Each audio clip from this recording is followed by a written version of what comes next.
Bonjour. Thank you so much for the invitation to be here today. And I'm very sorry I don't speak any French besides bonjour. So I'm very happy and very thankful to the interpreters. And I have some ambiguity in myself. One saying, so you have to speak very slow because the interpreters are doing a great job already for 4 hours. On the other hand, I have about 25 slides and I want to present all of those. So, but I think I will manage, and you just stop me. So, because I think everyone's already waiting a bit for lunch and getting tired. So, originally I planned to talk about mental health and times of increasing flight, migration, hybridity from a German perspective.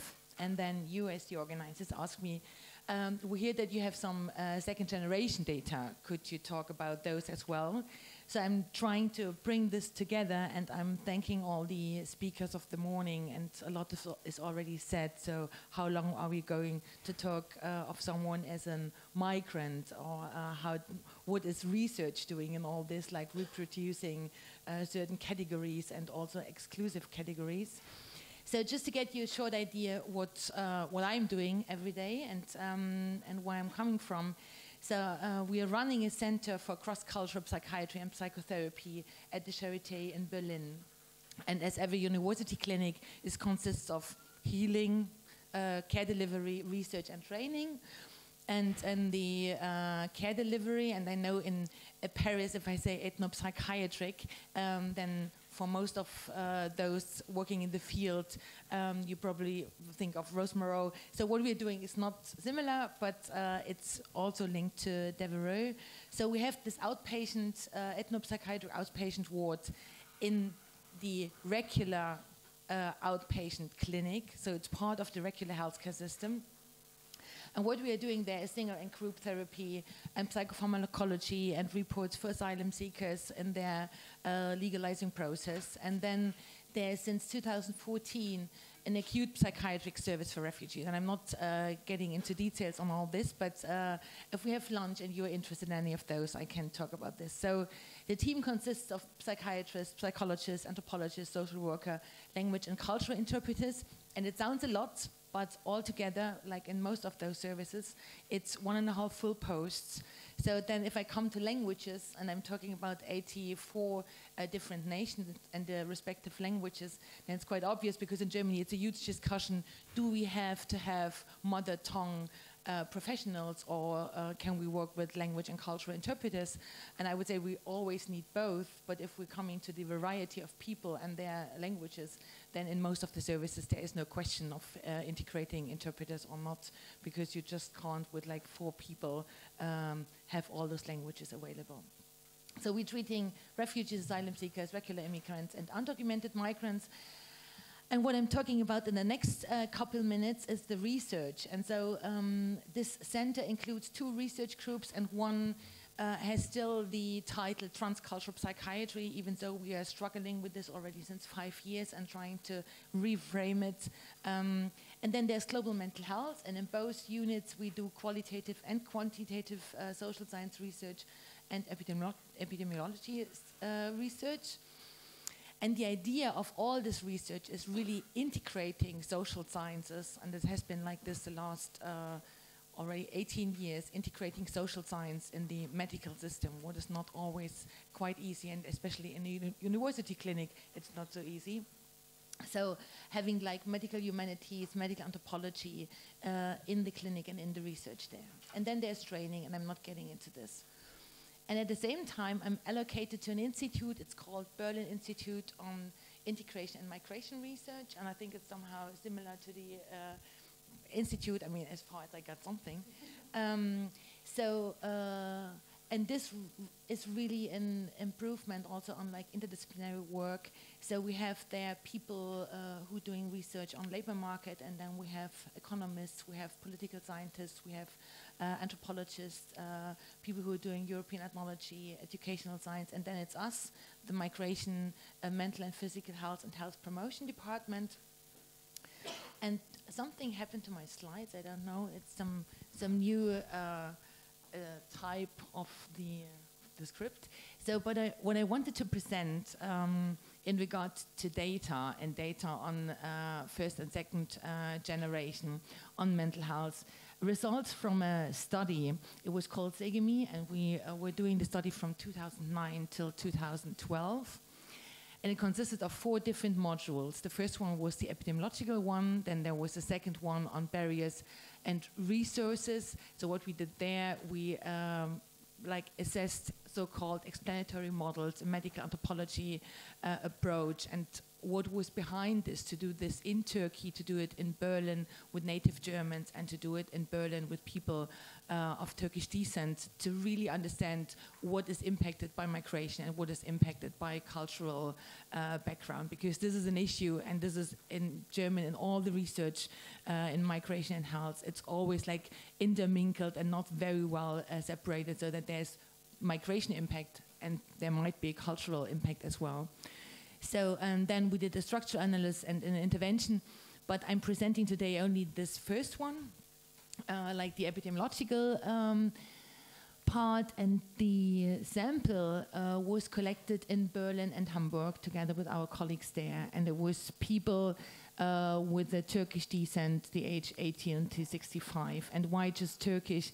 The foundation who funded the research said it's the largest group and we want you to focus on that group. So actually we really wanted to get in more different groups, but this is was quite a challenge in those, I mean, till, I don't know, 2013, when like research on refugees started. Until then in Germany it was quite difficult to do research on other groups, like epidemiological research on other groups than Turkish people. So the sample size was 587.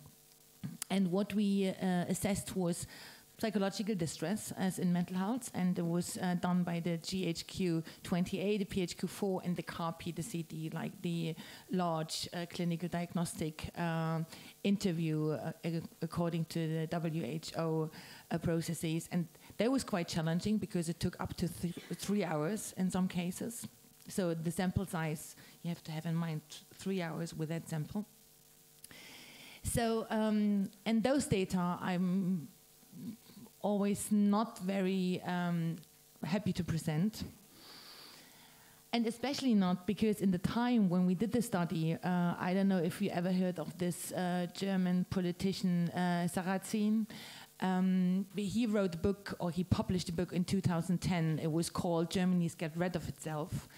And it was talking about the Turkish migrants in Germany, and I mean, it's just a racist and a racist book, and what he was doing, like really taking a lot of research results, mixing them together in a very horrible way.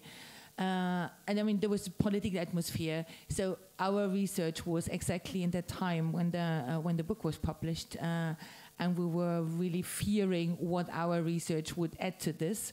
So what you see is that the green bars are the German, or it's the biggest German survey, and it was taken place in 2012. So right at the time when we did our survey. And then the blue bars, it's the population with the Turkish immigration background.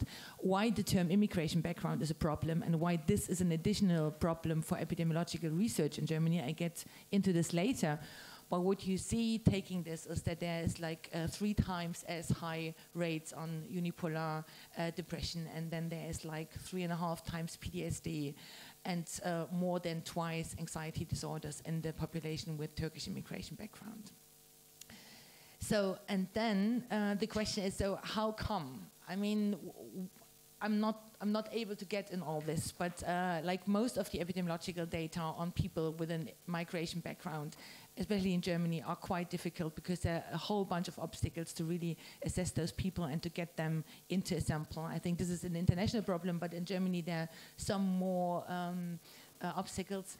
And then we did an additional tiny qualitative research, really looking into what could have been, like, how could you explain this data besides the facts you gathered by looking into the data. So then there was like the question of language and cultural adaptation of the instruments. We did like a really gold standard translation, but still it was quite obvious that if you have the heterogeneity of the group of people with a Turkish migration background, languages are so different, and really having like one final instrument done on this was not easy. And then the experience of discrimination, and we didn't grasp this, but this was part of the qualitative study, that this isn't really seen in this data, and it might have a huge impact. And if I get into the differences between first and second generation, and this might explain some of the data as well, there were actually no significant difference besides in any bipolar disorder and major depressive disorder. So there were like 7%, and it's were the only significant ones. So in the second generation, we had only 7% unipolar or major depressive disorder, and in the first generation, it was about 15. And the other way around, it was for any bipolar disorder, there were like 21% for the first generation, and about 36% for the second generation. And then you could ask yourself, so what are the socio-demographic differences between first and second generation? And if you look into this, you see, I just took out those two things, like the educational level and the socio-economic status. And you see that the educational level for the first generation is much lower than for the second generation. And the socio-economic status, and this might be an explanation for both generations, is in general very low. Because, I mean, we have been talking of guest workers and people who are doing all those not so nice jobs.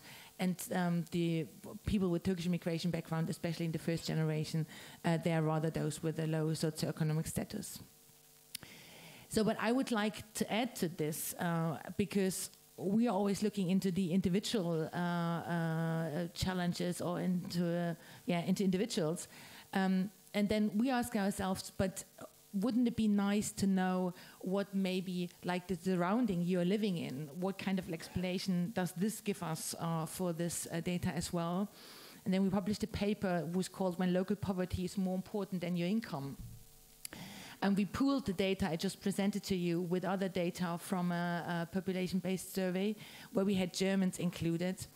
And what we did, we looked into the GHQ 28 as a measure for mental burdens, and then we looked into the social benefit type 2 for the area. And what I'm showing you here is like different rather small districts of Berlin, and you see in the height of the bar the mental burden of the population living in this district, and you see in the color the percentage of those receiving unemployment benefits, and you see like a very straightforward interaction effect. And then if you look into the migration background, then it becomes quite obvious that the interaction effect is much more relevant for those with an immigration background than without. So, but I'm looking to, what are you saying? 5 minutes.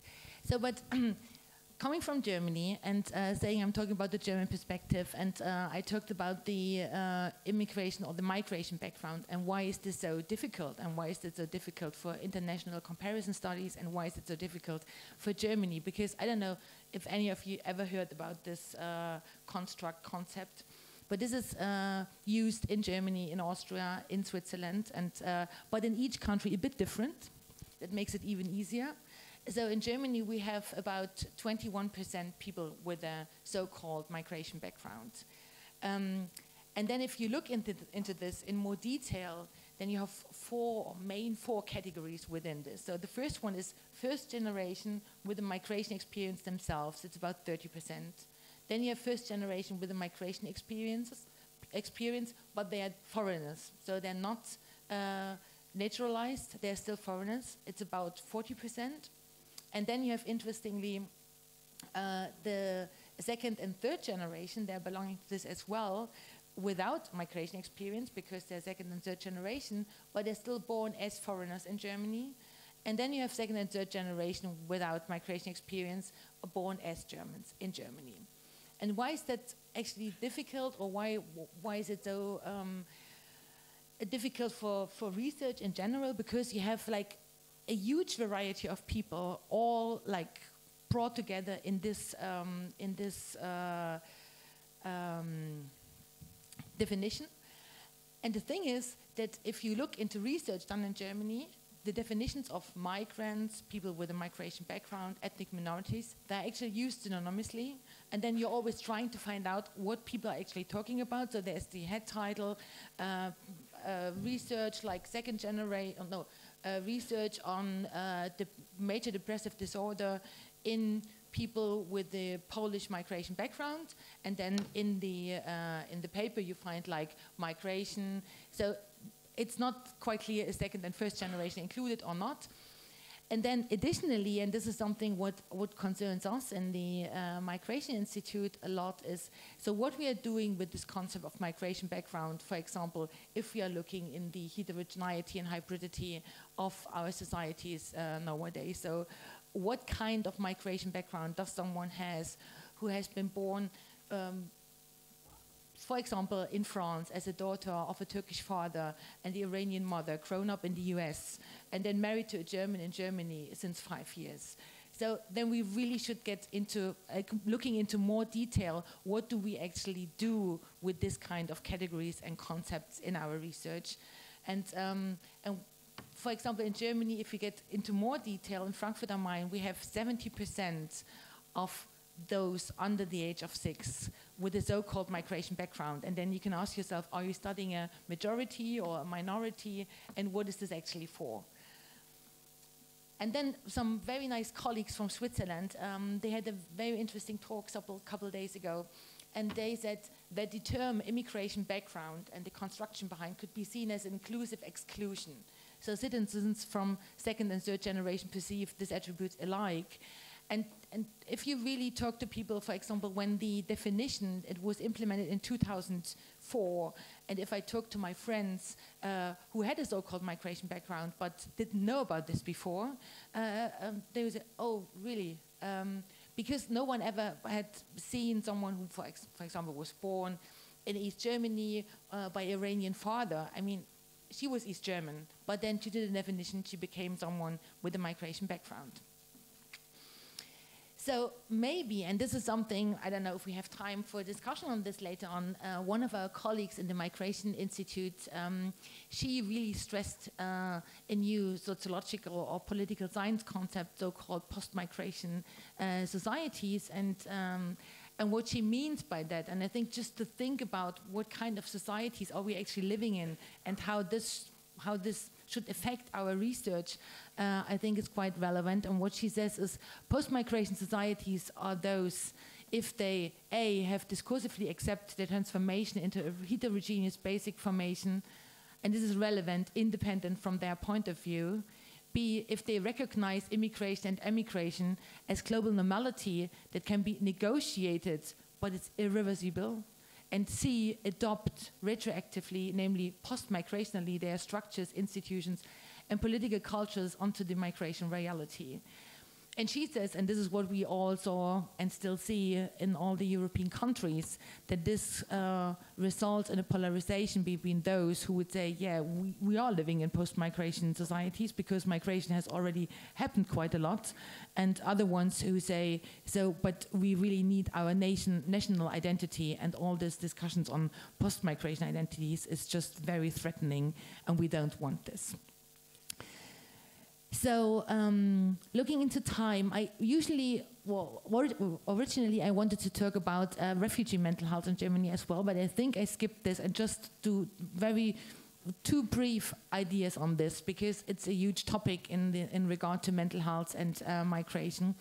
So what happened in Germany, like for us as clinical practitioners, it was quite nice that all the chambers and all the ministries were talking about the huge need of psychotherapy for refugees in the beginning. I mean, that hadn't happened in, like, ever since I have been working in this field. No one ever openly talked about the need in any political position. And then it was said, yeah, and this is due to, like, most of those refugees coming to Germany, like about 50 up to 80% of them do have a post-traumatic stress disorder. That it was in 2015, no one had data. No one had data, but it was like on all different kinds of homepages, and the request was trauma therapy.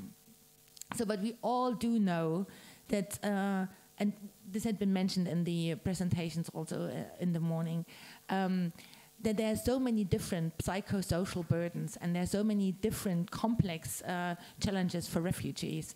And I would say, and maybe I close with that,